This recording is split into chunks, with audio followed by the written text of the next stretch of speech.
2:03 a.m., Tuesday. I stumbled in after a 36-hour shift, feet raw, brain humming. The apartment is blacked out except for one glow, my tablet. De Richard Hale, my father, sits in the dark holding my art like a dirty rag. He doesn't look at me. He hisses, "I opened your laptop.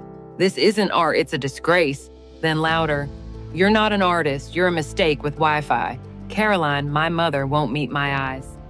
Andrew, my golden boy brother, smirks. "Grow up." My chest caves. The next line cracks like a gavel. "Pack your trash, get out." If you were me, beg for love or walk into the night, tell me in the comments. And hit subscribe because what happened after this moment, what shattered their dynasty, will make you furious. I remember the sound before I remember the words. The brittle click of glass on the coffee table. The tiny scrape of metal as my father adjusted his watch. Then the sentence that detonated the life I'd been groomed for.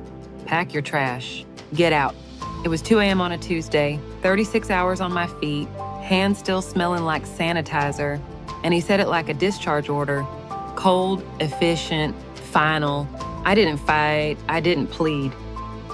I walked to my room, took a duffel, and folded the life they chose for me. Scrubs, textbooks, white coat, like evidence bags at a crime scene.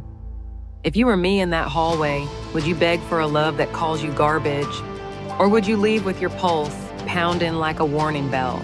Drop it in the comments because that was the first time I chose myself. The street felt like a mouth exhaling winter air. I called a rideshare. I watched the brownstone blur into a smear of expensive darkness, and I thought, this place wasn't a home.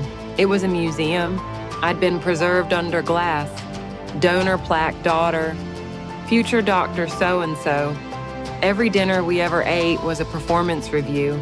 Every hug came with a rubric. You know that kind of family? Where love is a scholarship you renew every semester? We're proud of you has an asterisk? If you do, I'm talking to you right now. Hit like so I know I'm not the only one. My new apartment was a shoebox with a window that pretended to be a view. The walls were thin, the neighbor's TV argued with the pipes. Rent was cheap because the building wheezed like a lifelong smoker. I took a barista job on the spot, $8 an hour, a free shift meal, and an apron stiff with old milk. I froth, I smile, I say, "Name for the order?" while wondering what my name is without their last name holding it up like scaffolding. Customers looked through me like I was glass. They wanted caffeine, not conversation. Every next felt like a stamp saying I was temporary. But the nights, those were mine. I bought a refurbished tower that sounded like a hairdryer and a keyboard that clacked like a typewriter. I fed my rage into code the way you feed charcoal into a furnace. Click, render, fail, try again. I sculpted light until it buckled into impossible arches and grief-colored spirals. I built cathedrals out of algorithms because no one could evict me from a cathedral in my own head. And the pain, let me be honest, didn't vanish. It sharpened, like a violin string tuned just before it snaps. I made art with that sound. You can hear it, right? That high note of almost breaking. If this is hitting you in the ribs, share this with the one friend who needs to hear it at 2 a.m. Then came the message. A stranger on a tiny online collective at the edge of the internet. "This isn't code," he wrote, "and this is a nervous system." That line, I sat back and cried with my hands still on the keys. Someone saw me, not as a resume in ruins, not as the family disappointment, as a pulse. We started talking and late night a ramen-fueled idea drunk. He told me, "You've been graded your whole life. Now create like no one's watching." We swapped files, swapped failures, swapped those quiet, shameful fears you whisper to the ceiling at 4 a.m. He wasn't rescuing me, he was reflecting me. That matters. Meanwhile, at the cafe, a donor gala doctor would wander in and say, "You look familiar." I'd say, "I get that a lot," and pour his latte. One morning night, a woman in pearls waved her cup and snapped, "Sweetheart, this is too hot." I burned my fingers fixing it, and she said, "Careful, darling. Those are the only valuable things you have." Shock line. I memorized it. Not because she was right, because the world will always sell you your own doubt if you let it. If that made you angry, comment, "Not your darling," so I know you felt that slap with me. Here's the pivot you're waiting for. He, the friend, the co-conspirator, DMs me a grant. Emerging digital artists, huge prize, ridiculous odds. Apply, he says. No one good gets discovered by being quiet. I hit submit with a resume that looked like a controlled burn and a portfolio that sounded like a siren. Then I went back to dishes and night code because hope is expensive and I was broke. Weeks later, an email subject line blinked like a heartbeat. Congratulations. I didn't scream, I didn't jump. I sat on the floor and let the radiator hiss for me. If you've ever been told to shrink, this is the part where I ask you to do the opposite. Expand. Like the breath I took that night. Like the city lights I finally saw as pixels, not prison bars. Hit subscribe if you want the rest, because the next beat isn't a glow-up montage. It's a combustion, and it's gonna make you furious in the best way. The grant didn't save me, it armed me. Money opens doors, sure, but the louder miracle is the silence it buys. Fewer yes sirs, fewer, can you cover a double? I quit the cafe, bought a chair that didn't wobble, and slept without my shoes on for the first time in months. My friend, let's call him Daniel, 'cause heroes deserve names, flew in on a discount ticket with a backpack full of cables and the kind of faith that embarrasses your doubt into shutting up. We rented a windowless office over a nail salon that smelled like acetone hope and wrote the first line of code for a platform we had sworn to find 5 years ago. A place where artists weren't just views, they were paid. Here's the pledge we made at 3 a.m., whiteboard squeaking like it understood urgency. No exposure without compensation, no black box auctions that turn creators into lottery tickets, no gatekeepers treating culture like a hedge fund. Every decision had a person behind it. We argued, we erased, we ordered cheap Thai and chewed on problems like they were the spring rolls we couldn't afford last month. If this works, he said, eyes red, we'll make the tools I wish I had at 19. And I said, and the safety you and I never had. If you're an artist, type, I deserve receipts in the comments so the algorithm hears what the art world won't. Launch day was a Friday. Our site was a fragile baby. Its lungs were code. We went live and watched the analytics like new parents. Every breath a miracle, every hiccup a panic. Then a micro-influencer with taste buds of gold shared a link. Then a curator's group chat detonated. Then a thread on a forum we didn't even know existed called our interface. Stupidly human in the best way. Visitor count turned from numbers to a waterfall. By Monday morning, the servers face planted. We broke it, Daniel said. But no, I said, well, we proved it. If you were there, if you found us that weekend, drop a day one so I can find you again. The call came from Zurich, an international art fund with white gloves and sharp smiles. Their voice was satin with a steel edge. We love your platform, they said. We love your work. Love.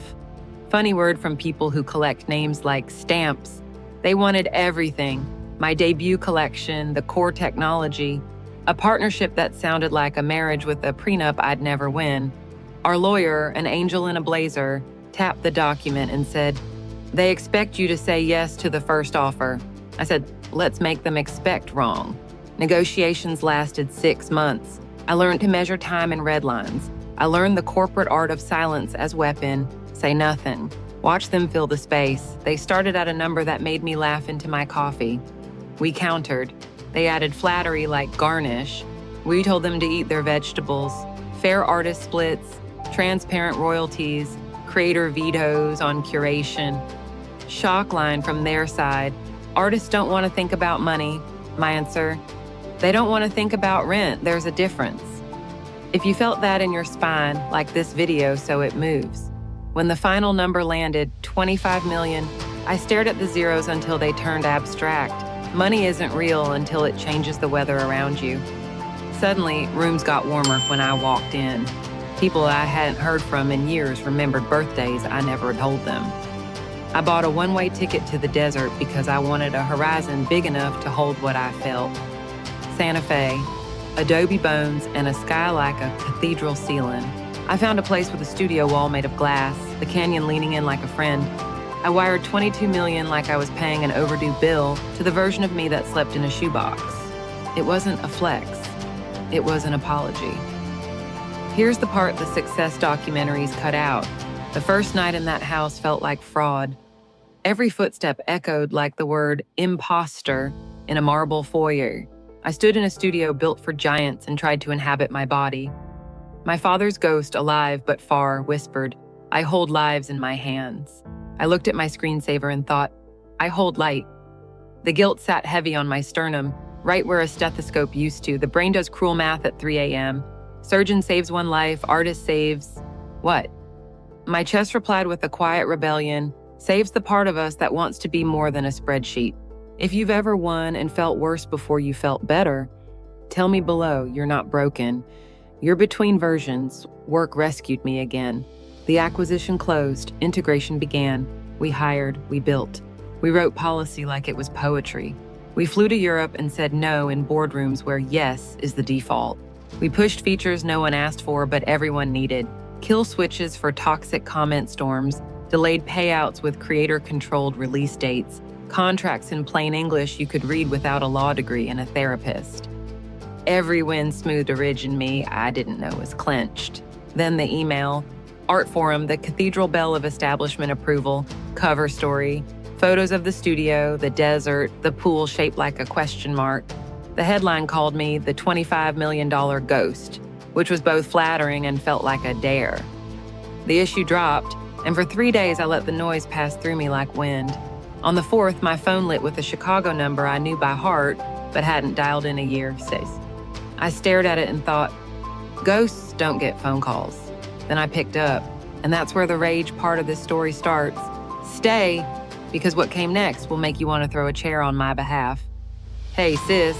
The voice was polished like a fundraiser speech.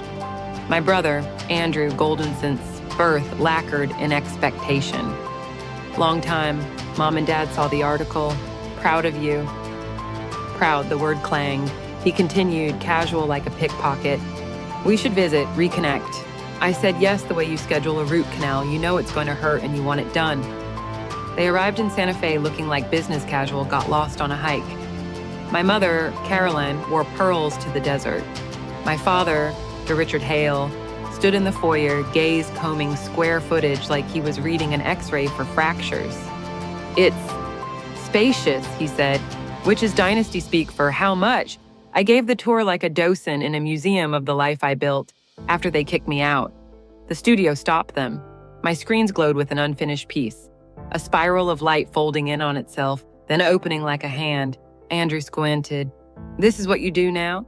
I answered, this is who I am now. Lunch on the patio, desert sun, table set, food made by a local chef who knows how to season silence.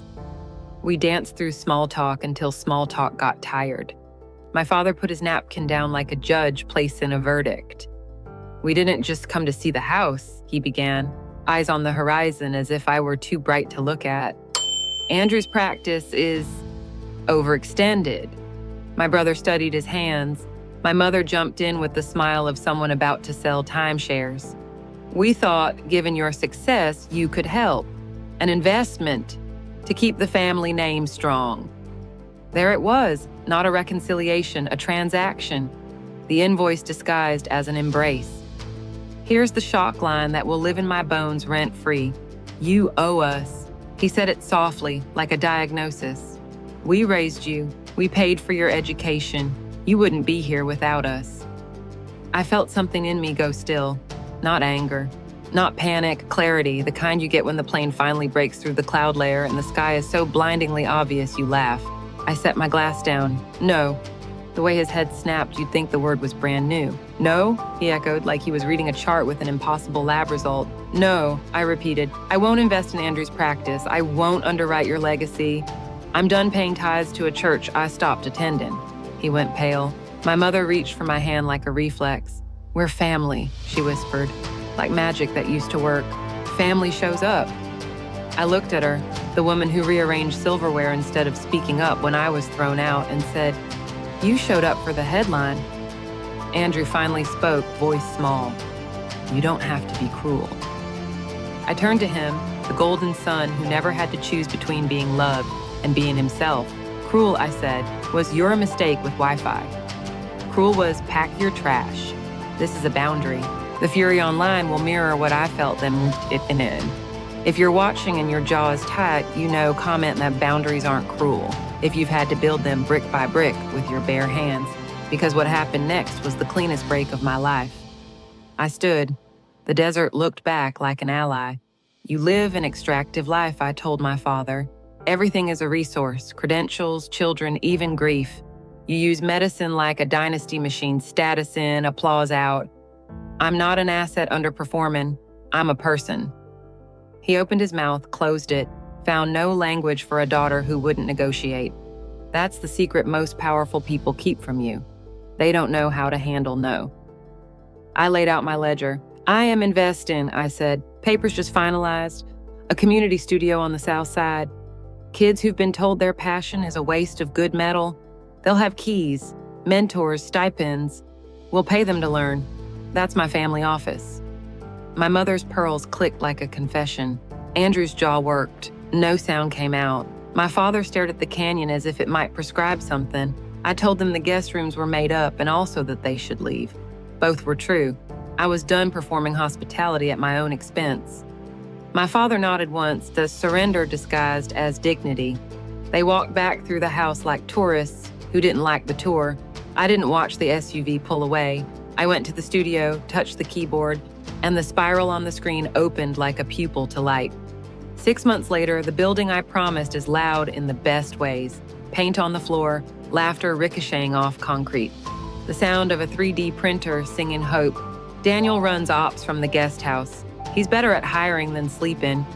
Mary, the mentor who taught me to stop apologizing like it's punctuation, drops by with cookies and war stories from the gallery trenches.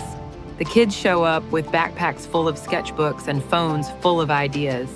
We teach contracts and criticism and the holy art of saying no without writing an essay. Fridays, we drag tables together and build a collaborative piece that looks like a city learning to breathe. Sometimes at night, alone in the big glassed-in studio, I think about legacy, not the marble kind with last names carved into it. The living kind that grows when you're not looking. I think about that moment on the patio when I said no and meant it down to the marrow. I think about the message I want to leave you with, you who stayed to the end with your heart open and your hands maybe shaking. Here it is. You don't owe your pain a single more day of your life. Debt canceled.